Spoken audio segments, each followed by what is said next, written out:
a 2 to 3 hour long presentation, which I try to cut off most of the technical stuff and just highlight some of the issues. So the presentation is on phishing, pharming, and the latest potholes on the information highway.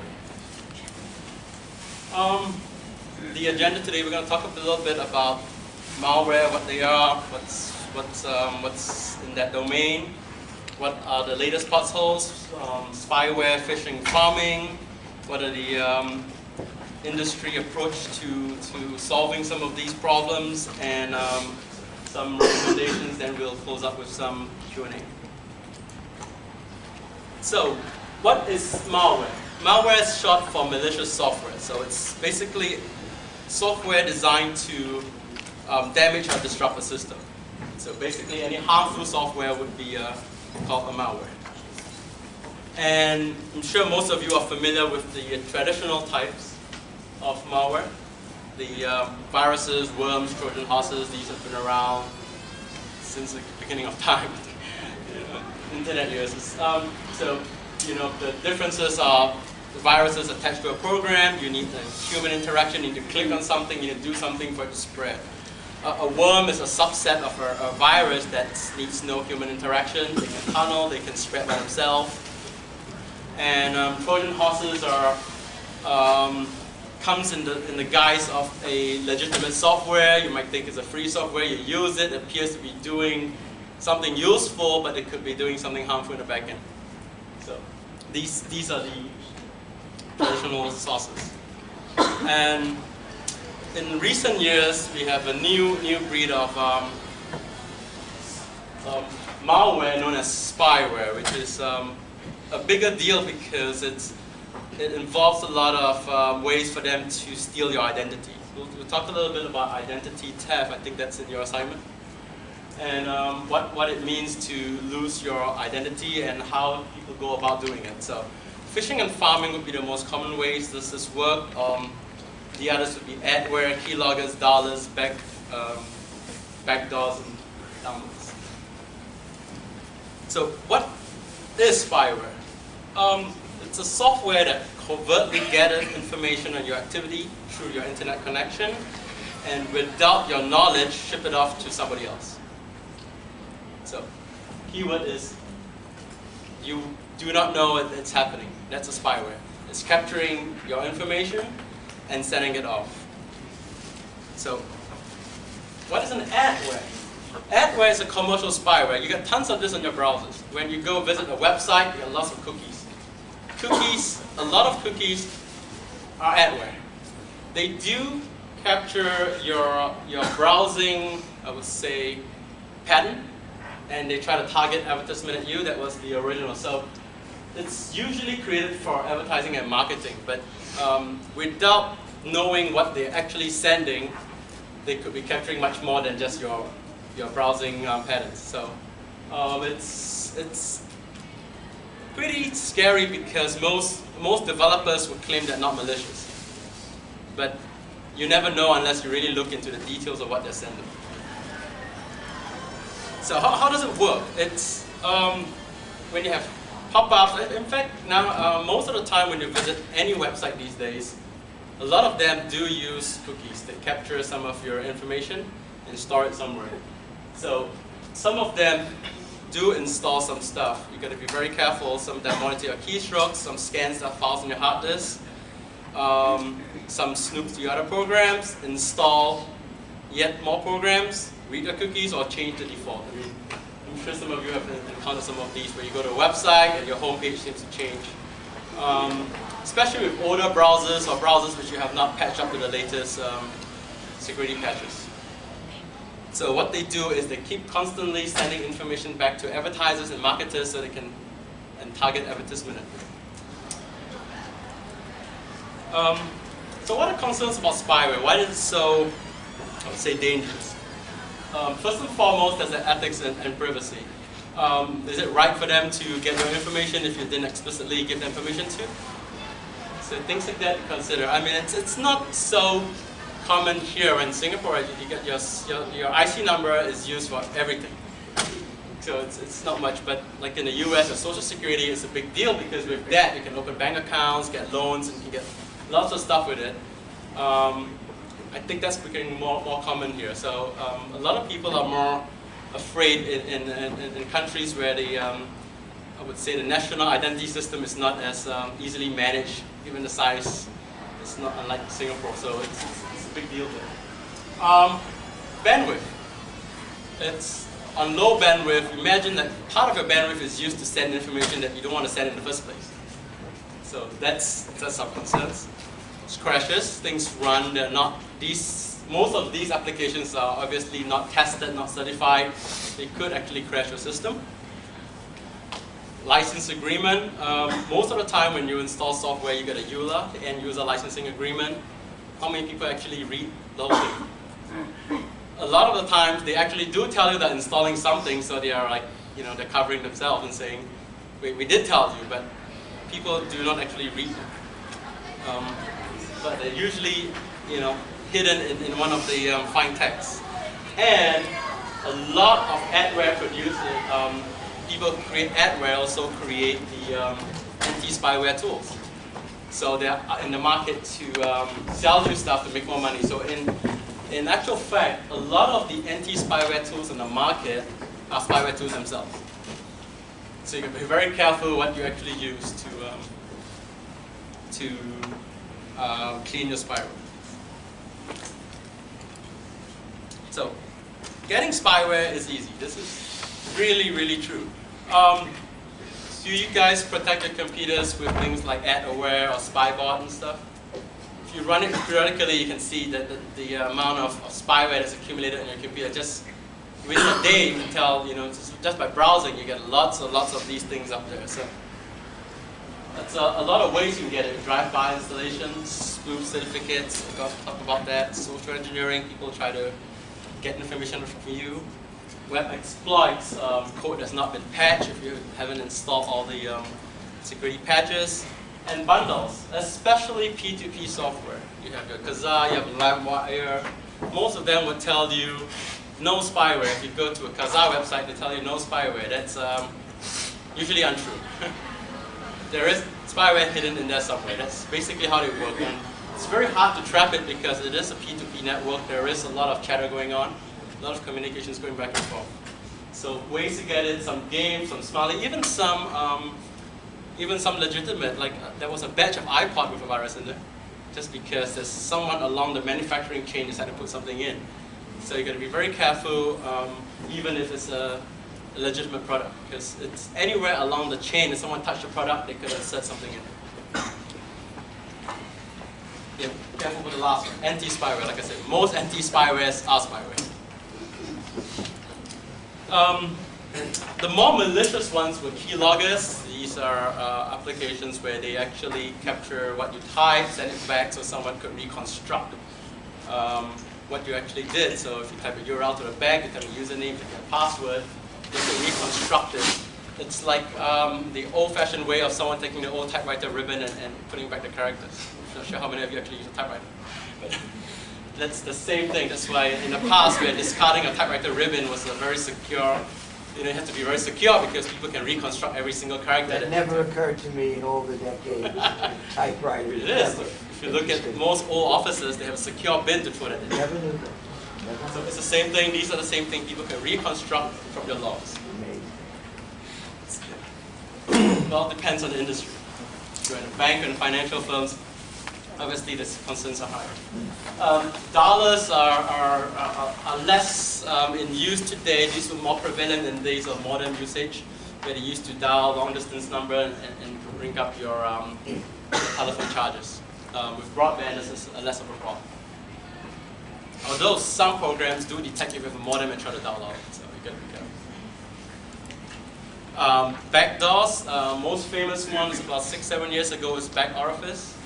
It seems like a program that is a very useful utility, but it allows someone to come into your system. It creates a backdoor and they have full admin rights to your Windows machine. That doesn't work anymore, of course it's been patched, but there are software out there that looks really useful, but it allows someone to take control of your machine. Downloaders is the most common. Sometimes you go to a website, they try to push something down to you, and if you don't read the pop-up, you click OK, they start installing software. So you got to be very careful of what you click. And then there's phishing and pharming, which we'll talk a little bit. So, phishing. What is phishing? It's the act of sending a message to a user falsely claiming to be an established legitimate enterprise. So you get fake websites, fake emails. I'm sure you get tons of this in your inbox today. It says your eBay account has been compromised or your PayPal account compromised. Basically, it's there to try to get you to go to a bogus website to enter some information which they'll capture. So that's what it does. It casts a bait, and if you bite, look at information from your credit card, ID, your passport, IC number, bank account numbers, and stuff. I'll show you an example of, this is a description, I'll show you, pictures better. So this is an email, it's like if you look at it, it looks like a legitimate one. They'll capture the logo, they use the same thing, and they'll even have a URL link that looks legitimate, but if you mouse over it and see where it actually points to, you know that they don't match. That's the first sign that there's something wrong with it. So they might type the text. The hyperlink might be this, the text, but the actual link is going somewhere else. So be very careful when you see things with IP. Legitimate business do not use just plain IPs, numbers for their web address. These are temporary addresses that will pop up and shut down within a day. Right? There are groups working on this, something that I want you to be aware of. This is a good website. This is a group that's funded by a lot of financial firms, and they keep track of new phishing techniques, new phishing sites, new phishing ideas that people come up with. A lot of these new techniques are they're not technically difficult. They're just very creative. A lot of them use off-the-shelf products. They use standard tools they can find. They just, people are getting very, very smart with things they can find. So I'll show some of these sites.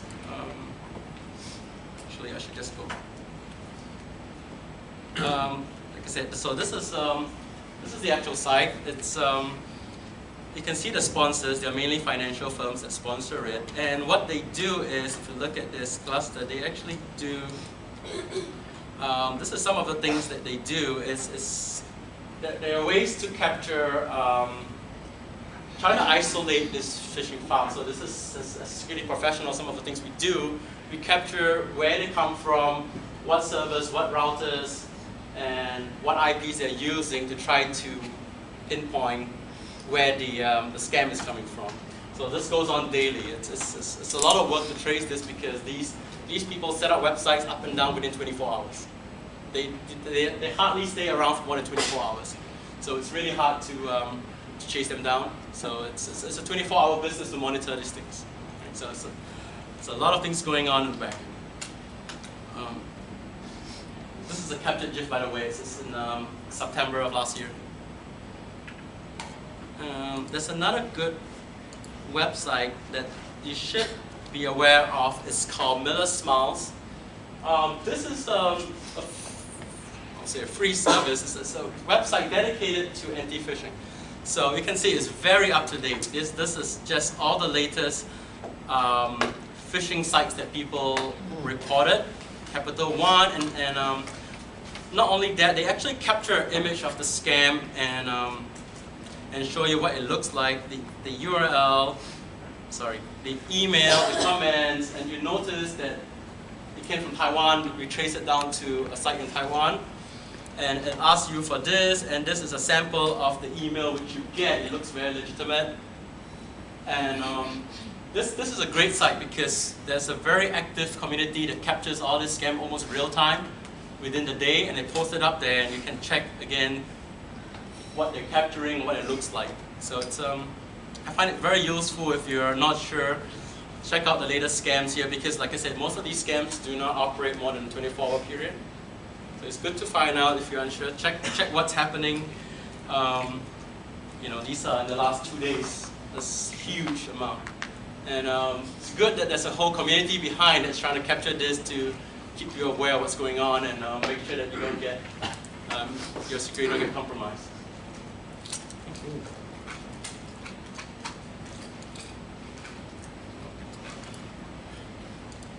So, first was phishing. So in phishing it was a bit easier because you could tell it's a bogus URL. You could tell that it's not legitimate. What's more dangerous is pharming. Pharming is trying to scoop a lot of people at one go. What they do is, there's two major ways to do it. One is called DNS poisoning. How you find your website is you type in a URL, it checks against the DNS, and it gives you the IP. Right? There are 13 root servers in the world, and they populate down. So each school, each company, they would have their own DNS. If your DNS is compromised, someone could point a URL like www.dbs.com.sg, point it to another IP address, and look legitimate. You won't know. You still think that you're going into like dbs.com, but you could be sent out somewhere. That's why DNS servers are very hardened, and access to them is very, very restricted. Because if you can poison the DNS, we call DNS poisoning, that means you actually change the DNS address, they can scoop a lot of people at one go. So and the other way to do this is, I don't know if a lot of you are aware or not, your computer first looks at a file in your computer called the LM host before it hits the DNS for sometimes you can put a name and IP address in your local machine. So be very careful if you see that file has been changed, because someone could just come to your machine and copy one file in. It's in C Windows driver etc, no, System32 etc, and it's called LM host. So if it's usually does not, most computers will not have one. They will have a sample file .sam. If you have a real LM host, make sure you check that it's not someone putting a file there that will redirect you without you knowing. So those are the two most common ways. Yeah, it's basically domain spoofing. So this is a bit more scary because you really do not know. It's a very old concept, but in the past people used to spoof emails that you come from somewhere else. You can change the email headers to look like it comes from somewhere else. It's very much the same concept. So so opposed to phishing one fish at a time, you're farming the whole community. Hence the name. Okay, so. Yep, the most alarming is DNS poisoning. It's because you can really never know. So, another thing is when they go there, a lot of these commercial sites are HTTPS or secure, and most of them have legitimate certificates. How many people just click OK every time they see this kind of This is a very good test of certificate, because I can generate my own certificate, but it's not certified. Does not come from a trusted. This one comes from a certificate, but this is valid, this is okay. Sometimes you see, but the name is not invalid or does not match the site, because every certificate is linked to a name. So not an IP, not anything to a name. So you gotta be very careful. Actually, that's the IP. It's to a site. So you gotta be very careful when you see this and notice that there's mismatch or things don't match. Sometimes it's just that it's expired. The administrator forgot to renew the certificate. They usually last for a year. And they have to go through a process at $25 a year to renew this by the main signers are like VeriSigns and the certifying authorities. Or most internal companies just generate their own. But just be very careful when you see this, and don't just blindly click OK. Sometimes it might be, for example, if you go to a big legitimate business like a bank, you know that they're usually very up to date on things like that. And if you get one in a big organization and it comes out with one of these warnings, be extra careful of it. It could be a mistake, but usually not. Usually it is a scam. Yes, so a lot of challenges around this just because it's so fast, it's evolving really quickly. The best and brightest are all going there. Lots of scams are coming from Russia. You have really brilliant computer scientists from Russia who are jobless. So what do? They create stuff like this. So I had, just 6 months ago, I had $20,000 US taken from my credit card within a minute from Russia. They didn't get it from me, they got it from the bank. Took me 3 months to resolve everything because the guy was spending like crazy in the UK. So it happens even if it's not your fault, but you got to be aware, check your report, check your account. He started off by taking off $1 or $2 at a time. I didn't realize it for 2 or 3 days, and then he started spending $20,000, $30,000. So, be very careful with your accounts and check, because we'll talk about identity theft and what goes on and what they do. So there are a lot of brilliant people doing this. It's not in the past where it's kiddie scripts or download scripts. These are a lot of jobless people in the world. They have all this education, but then they have no job to go to. So. And just something, I was just doing my research. This is new. This is just 2 days ago.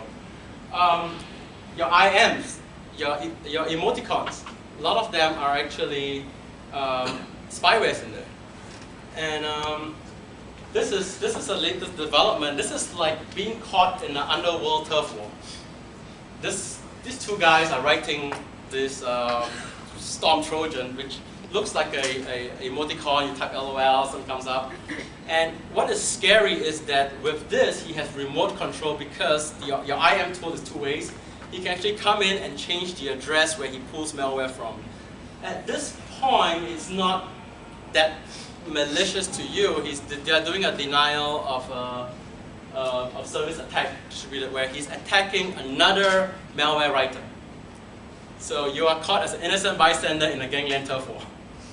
So they're using your machine to launch attack against each other. And this is, so I turn off my emoticons on my machine all the time because you don't know what, unless you actually look through it and verify that, who wrote it. A lot of times you can hide a lot of things in there. So this is, it might escalate, but sometimes you see your traffic get slowed down. It's because they're hijacking your machines to launch attacks. So careful when you notice your machine slow down. It's usually a first sign that there's some activity going on.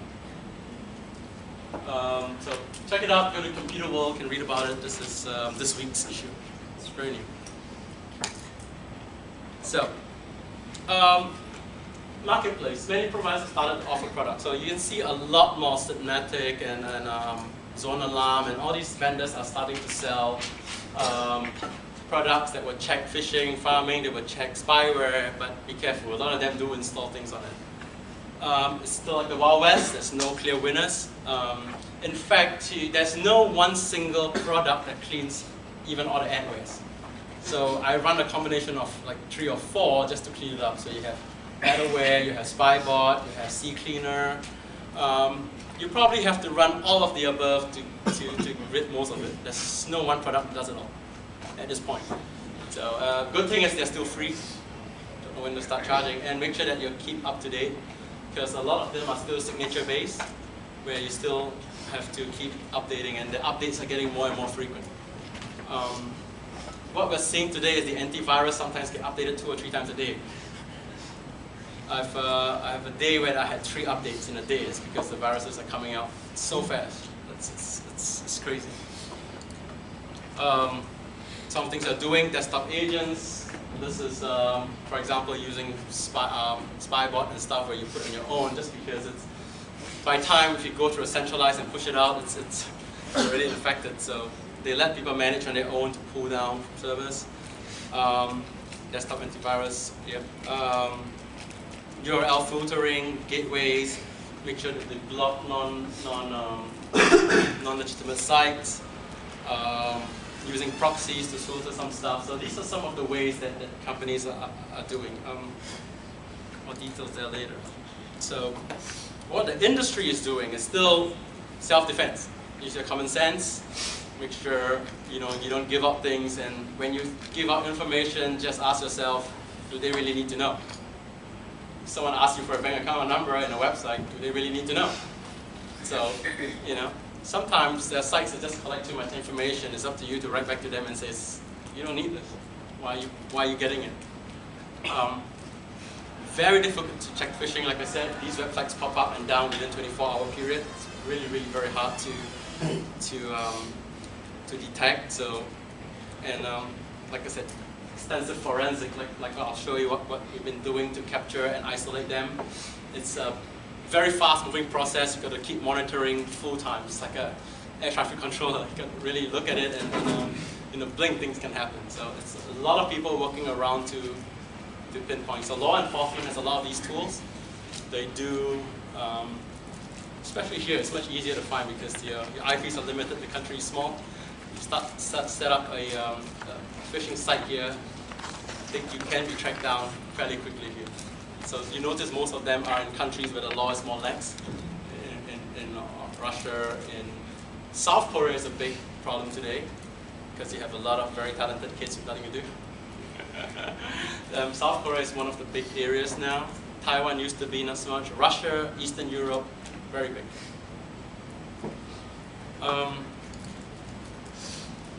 So some of the things that we can do is we talk about this. This ties a bit to online identity. Card space and OpenID. These are formats that well, this browsers won't be out yet. Firefox 3 will be the first one that supports this, and or Vista supports card space if you're using Vista. But Firefox 3 as a browser supports OpenID and card space. These are online identity solutions. There are two different groups. OpenID is an open source by a consortium of users. CardSpace is Microsoft's solution based on web service standards. So we'll cover a little bit of that. Browser toolbars, there's a neat little tool called Spoofstick. Some of you used it, you install it, they highlight really in bold where you're actually going, the domain name. So it's just basically highlight. If you see a list of IP there, you know that it's not, be very careful about the site. And of course, two factors. You know, if you're your bank, they give you the token, or like UOB does, they can SMS you at one time when you log in. So they have your phone number, then they SMS you a one-time password. So things like that, an automatic telephone callback they give you, that's more like SMS and stuff. So that's more secure in that even if someone captures your password, if you go to a phishing site and put there, he has to use it within 60 seconds. Usually the numbers last for a minute. In most cases, they don't actually look at it. They collect at the end of the day and look at it. So by then, it's gone. So that's one of the better ways to handle it. Some things you should know: do not open emails unless you know the source. Most viruses, in fact, majority of them is people clicking on virus. Do you remember a few months ago, a few years ago, last year, we have the panda with joystick, with the joystick.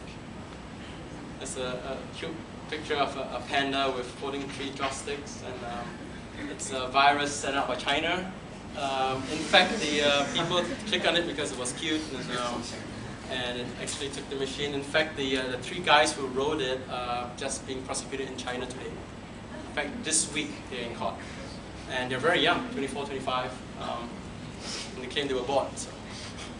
So be very careful. They made it very cute, very like an emoticon that you can download and says click this to install, and it basically destroys the machine. So.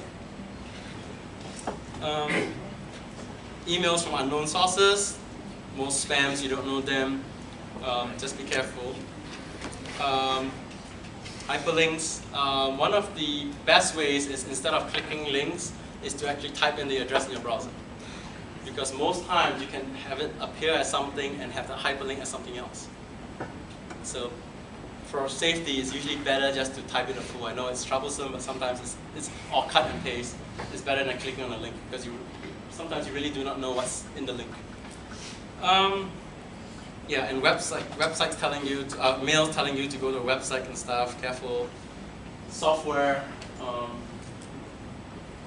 Say unapproved. Unapproved is more for corporate world, where you fix that of software. But just be very careful of software that's too good to be true. They usually are. Do not give out personal information. I know a lot of cases, people build a profile. There's a new phenomenon called spear phishing. We know about phishing. Spear phishing is something new. Spear phishing is very targeted. Usually targeted at people with access to secure systems. For example, in the US Department of Defense, in the military, people target them spear phishing, as in they go through their blogs, they go through whatever information, Google them, and try to tailor websites that they feel is very personal and very legitimate. So you know what bank they go to. You know, sometimes, most of the time, you get spam from banks you know you don't even have an account. You know it's fake. This one, they try to find out information about you. They try to find out maybe your account or which branch you're at. And they send you emails that look very, very legitimate because the information is very personalized. And they'll trick you into providing some passwords, like I said, usually targeted at people in places with access, like military, the banks, law enforcement, and stuff like that. And that's very dangerous. And where they get this, most of you post things online that you don't know can be pieced together. It's called profiling. People read through your blogs, read through your friends' blogs and refer to you. Sometimes they say happy birthday, they find out what your birthday, they record it down. So they'll know your name, sometimes your address, or where you live, which part of the country, what's your birth date, what school you go to, because a lot of these people just write. And it doesn't take long for a person skilled in profiling to put together a whole profile on you and can mimic things or pretend to be you. And then they'll talk to your IM chat friends to get information. So one of the use of profiling we've seen is people pretend they have enough information about you and they even know your IM list. They can add somebody and say, oh, sorry, I lost my account, add you again, and then start phishing information, social engineering. So be very careful who you talk to, be very careful of what you review. Especially what you post online, everything is public, it can be harvested. Yeah, last one. Before revealing, just ask how it's going to be used, why is it useful, what do you want to know? Now, before I come to this, I'll just go to some. Talk a little bit about OpenID and card space. One of the things that's happening is, actually I should start with OpenID, I'm sorry. OpenID is getting very popular in the blogging world. A lot of you blogging is part of your assignments. Sometimes when people leave comments, you don't know if that's the person. Some blogging sites support OpenID, where you authenticate who the real person is. So it's a sort of online identity that says, hey, this guy is coming to my blog, leaving a comment, I know exactly who this person is. It's a lot more detail in here, so if I won't go into too much detail because there is a lot of there's things like how it works. There's a flow chart here and explain.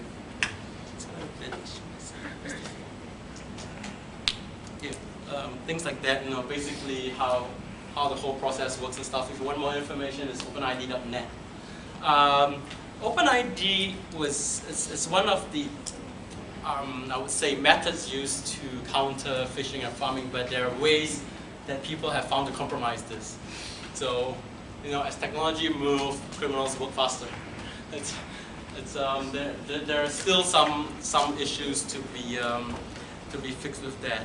And the other alternative is card space. It used to be called info card. It's like your ATM card. It's like a card you put in somewhere. You store your identity in a card. It will go through, establish a trust with the service, and then give out cards with your information on it to these vendors where you exchange your credit card accounts and stuff. It's very interesting. It's built into .NET 3, which will be in Vista, and it's quite technical, but gotta start reading a little about this because once Vista gets more common, I'm sure we see a lot more usage of this. Card space seems to be the more secure at this point, but they're leapfrogging. So find out, what you can do and what's coming up next, because all these are things that are coming up. Both standards will be supported by Firefox 3 when it comes out later this year, I think. So these are some of the things you might want to research on online identity. These are the two leading vendors that are providing this. How am I doing for time? There's still time. All right. So, you guys got any questions regarding any of this?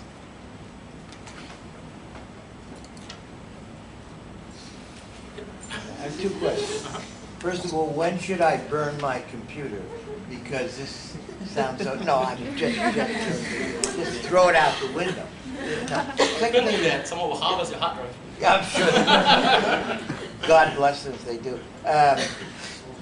What percent of these malware people, these troublesome people, these hackers we used to call them, What percent of them do it just for malice or fun or to show how smart they are? Is there any notion of that? And what percent do it, as you've indicated very clearly, Years ago, for gain, for financial gain? most of them are for financial these days. Why? Because Sorry, say that some people start out as fun to prove Right. the point, but when they're discovered, organized crime will hire them. Oh, I see. Organized crime will look for them and says, hey, you're good, want to work for me. So they do start out, but within a very short time, they are approached by the mob. Because in the old days, whenever, 10, 20, I mean, these were mostly hackers, young, who want to show how smart they were and did all this. But what you're saying, and a lot of these are now being hired by industry to be counter, you know. Seldom industry, more the Really? notable. Yep. Especially the Russian mob. The Russian mob is very big into cybercrime. It's their main money earner these days. Yeah, it's harder for them to be caught, harder for them to be traced.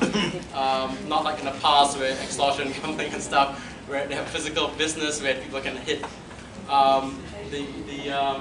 The criminal underworld is getting very big into cyber. They're stealing identities, opening bank accounts, taking out loans, and then disappear. What language would the Russians use? I mean, would they do this in English usually? English. As the worldwide standard? Exactly. for They don't hit Russia.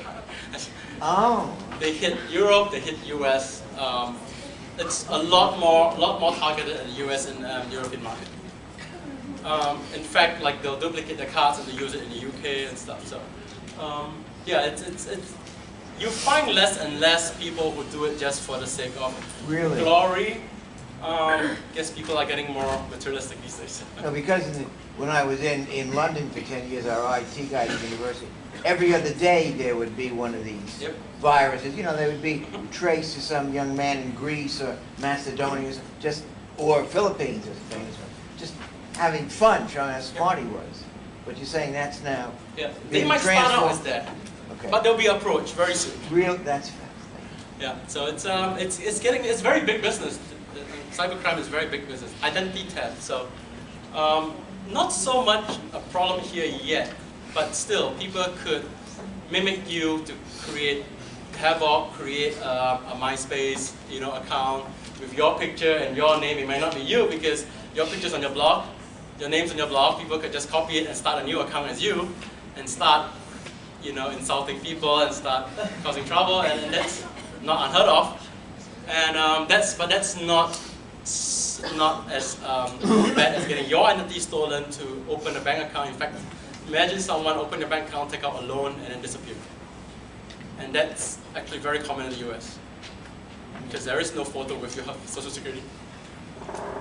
It's very hard. So. Also to that add on, in some cases, besides MySpace, there's Facebook accounts that were set up, Wikipedia accounts trying to slime politicians. So somebody would set up a Wikipedia account, say, not for Singaporeans, mostly for senators and all that, and it's all written by someone else, a competitor. So you can imagine what they do in there. The thing is, you said, right, it's happening on the PC, but I'm using a Mac, so much should I look up? It doesn't matter. I know farming can occur. I'm a Mac user. Kevin's a Mac user. Phishing and pharming is big because that's basically where they get information from. You might have less virus, although that's not true. I have a Mac virus. I've caught one. Not common, but I have one. It's rare, but I still have antivirus on my Mac. Because you never know. Because as the platform gets more popular, the Mac is, the more people are going to start writing for it. And it's not too difficult to put together a virus. And you still have to worry about your identity, you still have to worry about your cookies because those are based on internet standards. So regardless of platforms, they are all based on internet protocol, they're still based on your cookies. And you still have a lot of spywares on the Mac too. If you look at like Kazaa stuff, or the P2P stuff, the peer-to-peer file sharing stuff, they do capture a lot of information, so be very careful of P2P stuff when you do file sharing. Why is it called phishing and pharming? Phishing as in, Why the PH? because F is taken. Because hackers cannot spell. It's part of the hacker culture to have lead spellings, like PH for F, and instead of elite, they'll use L and then tree, yeah. So it's hacker speak. There's a whole culture. You can go like read about it. Breakings for phones. Yeah. Like in the past, before computers got popular, people try to get free phone calls. It's called breaking, PHREAKING. It's like, what is one do about those security level things where you have to click OK? oh, just make sure, because if it's I know, like say, if it's a big legitimate site and those certificates, make sure that the certificate is legitimate. Yeah. This one tells you where the problem is. It's from a trusted authority, it's valid, but note this one. The security certificate, it does not match the name of the site. This is the big one. If it does not match the name of the site, that's 100% fraud. In most cases, it would say it's like expired, which is not so bad. It's just someone's been sloppy with his homework. It's not been topping up the renewing the license. But this is a big problem if the name of the certificate does not match the name of the site. E-commerce, of course, has become standard now in marketing. What are the dangers, and are they more or less than they were of buying something on it? Even in the old days, they used to have the little key which indicates this is a secure site. See something, you click in your credit card number. Is this a major issue anymore, or is that solved? The major issue is when the store collects your credit card and they get compromised.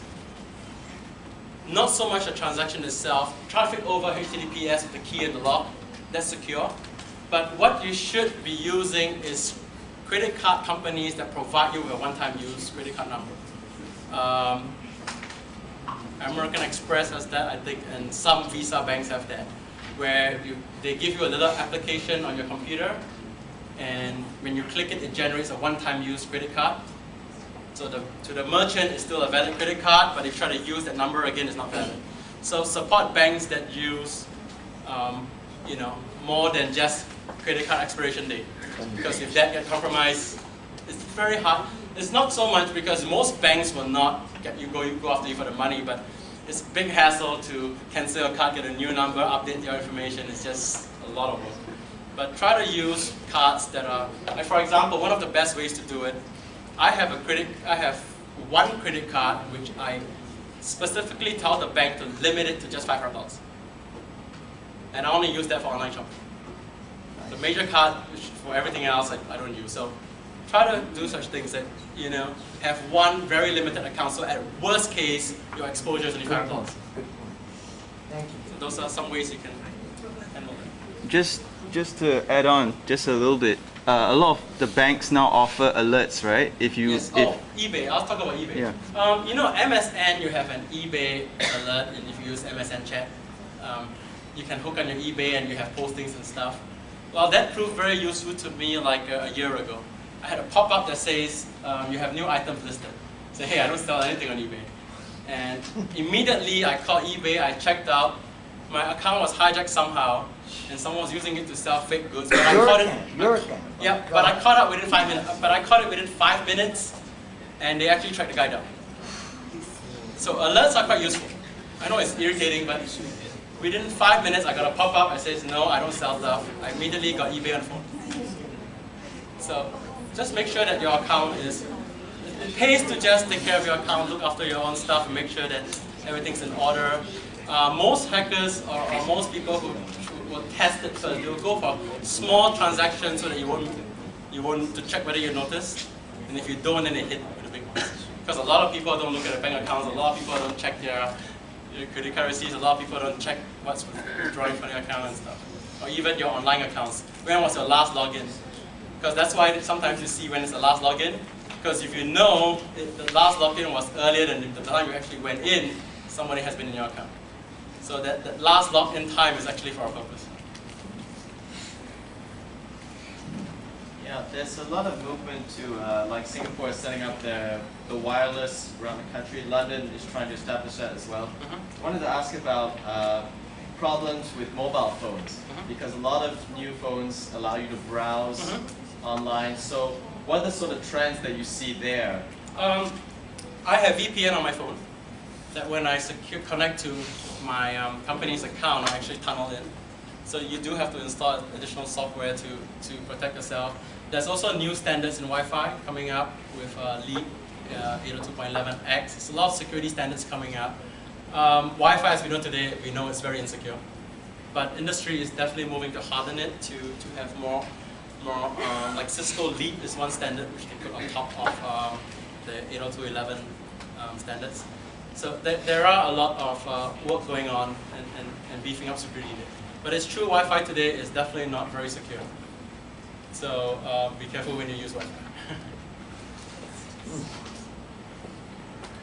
Okay, I'm going to be the devil's advocate here. I've been hearing security solutions and enterprises and all, and they're all saying the same thing. The security solutions, security problems and all, and it seems that you're suggesting that the solution to it all is social engineering. I'm just gonna get the point of this, whether that's true, whether your suggestion of the how we're going to solve the problem of security is essentially about social engineering. It seems that that's the point. Well, it's more like a lot of it is common sense and user education. That's the best way, because technology is moving so fast that products cannot come out fast enough. So it is still user education. We conduct user seminars very often just to renew, because people forget.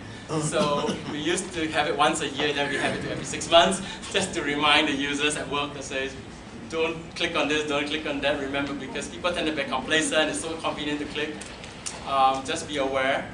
And also, we start enforcing policies on the firewall, like zone alarm, that says, right now, because some users just, if you give them the software, they just, because they keep getting alerts, they get frustrated and just open it. Yeah, so that's the point. You see, no matter how updated your software is, at the end of the day, it's up to the user to actually update it or to actually follow through the procedures. In corporate, it's a bit easier because we can enforce policies. In the network policies that says, this traffic is questionable, I'm just going to block it. Yeah, but how much of it do you think it's dependent on, say, for an organization to actually educate? A lot. That's why we conduct seminars in-house a lot, very often, just to remind them over and over again.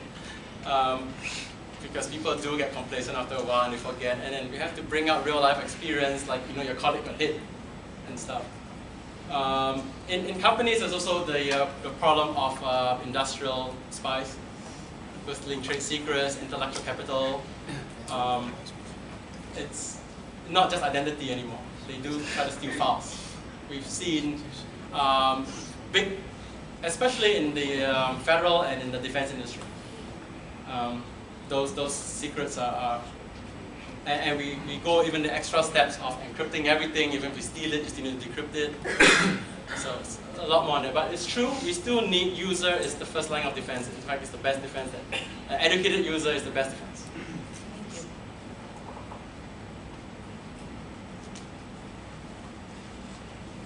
No more questions? Okay, then that's it. That's it.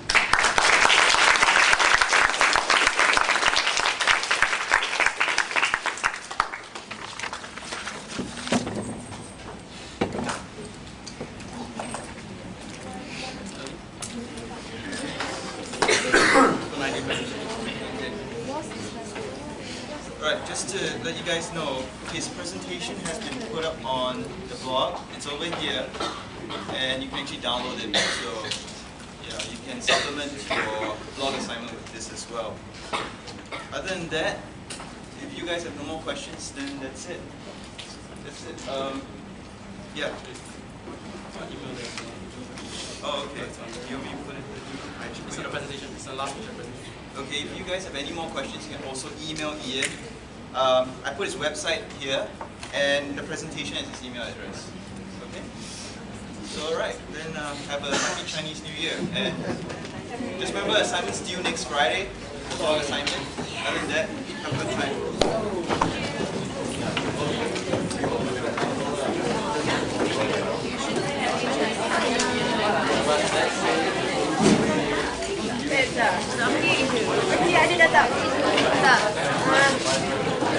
Good.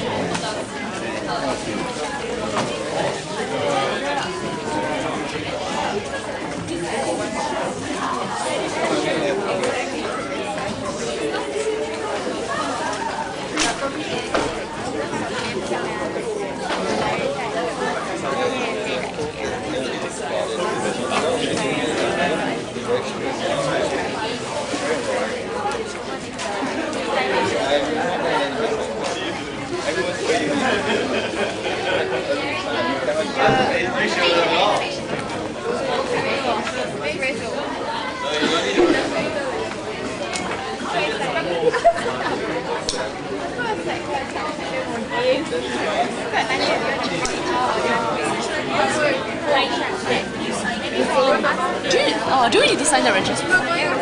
You did need to. I closed it already. Sorry, because we got pass we just finished. Yeah, I know, but I'm not gonna give that question. There's too many people giving all the answers, so I'm gonna be very strict from now on. Pass and then we finish at 10:30. I think we're leaving earlier. We're not supposed to sign already. I suppose 1 hour is very short. You guys have to time. You're not the first. Other people are coming in and I said no already. From now onwards, I'm gonna be very strict. You saw people coming in, it's so embarrassing. We have